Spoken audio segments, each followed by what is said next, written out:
पिछले क्लास में मैंने आपको कहानीकार के बारे में बताया, तो अब हम स्टार्ट करते हैं एक नमक कहानी। उन सीख बीबी को देखकर सफ़िया हैरान रह गई थी। किस कदर वह उसकी माँ से मिलती थी। वही भारी भरकम जिस्म, छोटी छोटी चमकदार आंखें, जिनमें नेकी, मोहब्बत और रहमदिली की रोशनी जगमगाया करती थी। चेहरा जैसे कोई खुली हुई किताब, वैसा ही सफ़ेद बारीक मलमल का दुपट्टा जैसा उसकी अम्मा मुहर्रम में ओढ़ा करती थी। यानी यहाँ जो ये 5 लाइन है, मैं इसको आपको समझाती हूँ कि यहाँ बताया जा रहा है कि यहाँ भी कहानी की शुरुआत ही ऐसी हुई है कि शुरुआत में ही सीख बीबी है जिसको देखकर सफ़िया, यानी यहाँ कहानी में 2 पात्रा हैं, सीख बीबी और सफ़िया। आप इसे अंडरलाइन कर सकते हैं, सीख बीबी और सफ़िया। इस कहानी में 2 कैरेक्टर हैं। जो सीख बीबी को जब सफ़िया देखती है तो उसे बिल्कुल लगता है कि वह उसकी माँ की तरह है, हूबहू उन्हीं की शक्ल की है, बिल्कुल वैसी ही। चेहरा जैसे खुली किताब, यानी वो बिल्कुल ही सादगी है उनके चेहरे पर, और जैसे वो वैसे ही सफ़ेद बारीक मलमल का दुपट्टा उन्होंने ओढ़ा है जैसे सफ़िया की माँ ओढ़ा करती थी। जब सफ़िया ने कई बार उनकी तरफ मोहब्बत से देखा तो उन्होंने भी उसके बारे में घर की बहू से पूछा। उन्हें बताया गया कि ये मुसलमान है। यानी यहाँ जो शब्द है कि ये मुसलमान है, तो यहाँ सफ़िया का जो इंट्रोडक्शन दिया गया है वो उसके नाम से नहीं, उसके मज़हब से दिया गया है। तो इसी से हमसे समझ में आता है कि ये जो शीर्षक है ये मजहबी मसला है, कि ये जो मजहबी मसला होता है वो बहुत ही नाजुक होता है, और जब मजहबी मसला आता है तो लोगों के मन में अगर प्रेम भाव रहता भी है तो वो उसे दिखा नहीं पाते हैं। तो यहाँ सफ़िया को एक मुसलमान के रूप में बताया गया। कल ही सुबह लाहौर जा रही है अपने भाइयों से मिलने, जिन्हें उन्होंने कई साल से नहीं देखा। लाहौर का नाम सुनकर वे उठकर सफ़िया के पास आ बैठी और उसे बताने लगी कि उनका लाहौर कितना प्यारा शहर है, वहाँ के लोग कैसे खूबसूरत होते हैं, उम्दा खाने और नफीस कपड़ों के शौकीन, सैर सपाटे के रसिया, जिंदा दिली की तस्वीर। कीर्तन होता रहा, यानी सफ़िया और सीख बीबी जब एक दूसरे से वार्तालाप करते हैं, बातचीत करते हैं, तो वो एक कीर्तन में रहते हैं। कीर्तन होते रहता है, उसी के बीच वे बात करती हैं। कीर्तन होता है, इसलिए वो आहिस्ता आहिस्ता बातें करती रही। सफ़िया ने एक बार बीच में पूछा भी, माता जी आपको तो यहाँ आए बहुत साल हो गए होंगे। हाँ बेटी, जब हिंदुस्तान बना था तभी आए थे। वैसे तो अब यहाँ भी हमारी कोठी बन गई है, बिजनेस है, सब ठीक ही है, पर लाहौर बहुत याद आता है। हमारा वतन तो जी लाहौर ही है। यानी सीख बीबी भले ही यहाँ आ गई हैं, यहाँ उनका बिजनेस है, वो सब कुछ है, उन्हें किसी चीज़ की कमी नहीं है, लेकिन उनके मन में वो खालीपन आज भी है, क्योंकि उनका वतन लाहौर है। यानी इंसान अपनी मिट्टी से दूर चला जाता है, लेकिन उसकी खुशबू और उसकी खुशबू उसे दूर नहीं होती है, और वह उसके पूरी जीवन ही याद रहती है। फिर पलकों से कुछ सितारे टूटकर दुधिया आंचल में समा जाते हैं। बात आगे चल पड़ती, मगर घूम फिर कर फिर उसी जगह पर आ जाती, साडा लाहौर। यानी वो सीख बीबी ये कहते कहते रो पड़ती हैं, और बात वहीं घूम फिर कर आ जाती है कि साडा लाहौर, यानी हमारा लाहौर। बहुत खुश होती हैं कि लाहौर के बारे में बात की जा रही है। लाहौर जो उनका अपना शहर है, भले ही आज वो वहाँ नहीं है, लेकिन फिर भी वो उसे अपना ही शहर मानती हैं, क्योंकि वो वहाँ से यहाँ आई हैं, वो उनका जन्म स्थान है। कीर्तन कोई 11 बजे ख़त्म हुआ। आप इसे अंडरलाइन कर सकते हैं अगर ये क्वेश्चंस पूछते हैं, कीर्तन कितने बजे ख़त्म हुआ? 11 बजे। कीर्तन कोई 11 बजे ख़त्म हुआ। जब वे प्रसाद हाथ में लिए उठने लगी और सफ़िया के सलाम के जवाब में दुआएं देती हुई रुखसत होने लगी, तब सफ़िया ने धीमे से पूछा, आप लाहौर से कोई सौगात मंगाना चाहें तो मुझे हुक्म दीजिए। यानी सफ़िया ने जब इस तरह से देखा, और सफ़िया क्योंकि वो सफ़िया की माँ से उनकी शक्ल मिलती थी, तो सफ़िया के मन में भी उनके लिए प्रेम भाव था। तो सफ़िया ने ये पूछा, क्या आपके लिए लाहौर से कोई सौगात अगर आप मंगाना चाहती हैं तो मैं ला दूँ?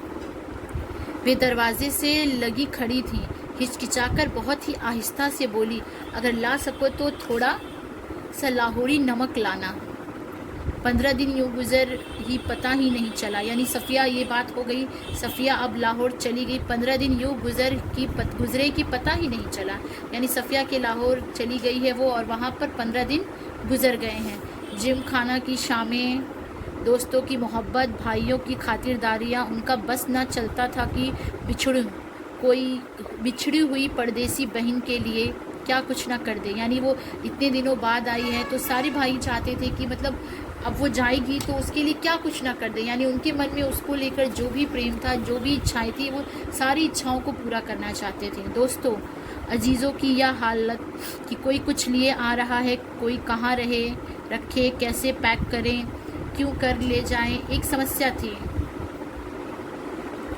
सबसे बड़ी समस्या थी दामी कागज़ की एक पुड़िया कि जिसमें कोई सेर भर लाहौरी नमक था। यानी ये सारे तोहफे तो वो ले जा सकती थी, लेकिन सबसे ज़्यादा कीमती जो थी वो थी नमक, लाहौरी नमक। सफ़िया का भाई एक बहुत बड़ा पुलिस अफसर था। यानी यहाँ आप ये भी अंडरलाइन कर सकते हैं कि सफ़िया का भाई एक बहुत बड़ा पुलिस अफसर था। उसने सोचा कि वह ठीक राय दे सकेगा। चुपके से पूछने लगी, क्यों भैया, नमक ले जा सकते हैं? वह हैरान होकर बोला, नमक तो नहीं ले जा सकते, गैर कानूनी है। और नमक का आप क्या करेंगी? आप लोगों के हिस्से में तो हमसे बहुत ज़्यादा नमक आया है। तो ये जो सफ़िया और उसके भाई के बीच में बातचीत हो रही है, यहाँ हम एक बात देखते हैं कि सफ़िया के भाई के मन में भी ये मुटाव है कि उन्हें जब पाकिस्तान और भारत का विभाजन हुआ तो उनके हिस्से में, यानी हिंदुस्तान के हिस्से में अधिक दिया गया नमक, और उनके हिस्से में कब, तो वो ताने के ही तौर पर इस चीज़ को जाहिर करते हैं कि नमक तो ले ही नहीं जा सकते, ये तो गैर कानूनी है। वह झुंझला गई। तो इससे सफ़िया को झुंझलाहट हुई। मैं हिस्से बकरी की बात नहीं कर रही हूँ, आया होगा, मुझे तो लाहौर का नमक चाहिए, मेरी माँ ने यही मंगवाया है। भाई की समझ में कुछ नहीं आया, माँ का क्यों जिक्र था, वे तो बंटवारे से पहले ही मर चुकी थी। ज़रा नरमी से समझाने के अंदाज में बोला, देखिए बाजी, आपको कस्टम से गुजरना होगा, और अगर एक भी चीज़ ऐसी वैसी निकल आई तो आपके सामान की चिद्दी बिखेर देंगे कस्टम वाले। कानून जो, यानी अगर कुछ ऐसे सामान जो गैर कानूनी हो, नमक ले जाने की इजाज़त नहीं होती है, और उसके साथ अगर कोई ऐसा वैसा सामान हो तो कस्टम वाले पूरे सामान को उथेर फिथेर देते हैं और फिर उसे बाद में समेटने में समस्या होती है। तो वह सफ़िया का भाई अपनी तरफ से सही ही कह रहा था, जो कि वो भावनाओं से नहीं, वो दिमाग से काम कर रहा था, और उसने यही चीज़ सफ़िया को समझाई कि ये गैर कानूनी है, अगर कुछ ऊंच नीच होगी तो बहुत ही परेशानी होगी। और उसके बाद यहाँ कहा गया है, वह बिगड़ कर बोली, निकल आने का क्या मतलब, मैं क्या चोरी से ले जाऊँगी, छुपा के ले जाऊँगी, मैं तो दिखा के जता के ले जाऊँगी। तो सफ़िया बिगड़ गई, अरे मैं तो एक तोहफे के तौर पे, सौगात के तौर पे नमक ले जा रही हूँ, तो मैं क्या कोई चोरी कर रही हूँ, तो इसमें गलत क्या है, मैं तो छुपा के क्यों ले जाऊँगी, मैं उन्हें दिखाऊँगी कि हाँ देखिए मैं तो नमक ले जा रही हूँ, ये तो एक सौगात है। तो सफ़िया के मन में कोई मैल नहीं है, तो इसलिए उसे ये सब कुछ बहुत ही लगा कि ये शांति से हो जाएगा, आराम से वो ले जा पाएगी। भाई यह तो आप बहुत ही गलत बात करेंगी, कानून, मतलब भाई उनका कहता है यह तो बहुत ही गलत बात है। अरे फिर वही कानून कहे जाते हों, क्या सब कानून हुकूमत के ही होते हैं? कुछ मोहब्बत, मुरव्वत, आदमियत, इंसानियत के नहीं होते? इसे आप अंडरलाइन कर सकते हैं। क्या सब कानून हुकूमत के ही होते हैं? कुछ मोहब्बत, मुरव्वत, आदमियत, इंसानियत के नहीं होते? आखिर कस्टम वाले भी इंसान ही हैं, कोई मशीन तो नहीं होते। जिस रोज़ 2 बजे दिन को उसे रवाना होना था, यानी जिस दिन सफ़िया को जाना था, इस तरह का की बहस हुई, लेकिन इसका कोई निष्कर्ष नहीं निकला।